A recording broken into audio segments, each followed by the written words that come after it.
একদিন এক দরবেশ বটগাছের নিচে ধ্যানে মগ্ন ছিলেন। হঠাৎ একটি ছোট ইঁদুর দৌড়াতে দৌড়াতে তার কাছে এসে কাঁপা গলায় বলল, বাবা, আমাকে বাঁচান, বিড়াল আমাকে তাড়া করছে, শান্তিতে থাকতে দিচ্ছে না। দরবেশের হৃদয় দয়ায় ভরে উঠল। তিনি ইঁদুরটিকে বিড়ালে রূপান্তর করে দিলেন।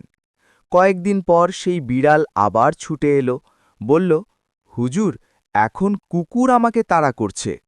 দরবেশ এবার তাকে কুকুর বানিয়ে দিলেন। আবার কয়েকদিন পর কুকুরটি ভয়ে দৌড়ে এসে বলল, আমাকে বাঘ তাড়া করছে, আমাকে বাঘ বানিয়ে দিন। দরবেশ দয়া করে তাকে বাঘে রূপান্তর করলেন। কিন্তু একদিন শিকার না পেয়ে ক্ষুধার্ত বাঘটি দরবেশের সামনে দাঁড়িয়ে বলল, আজ আমি কিছু পাইনি, আজ তোমাকেই খাব। এই কথা শুনে দরবেশ শান্তভাবে বললেন, যে কৃতজ্ঞতা ভুলে যায় সে যা ছিল তাই হয়ে যায়।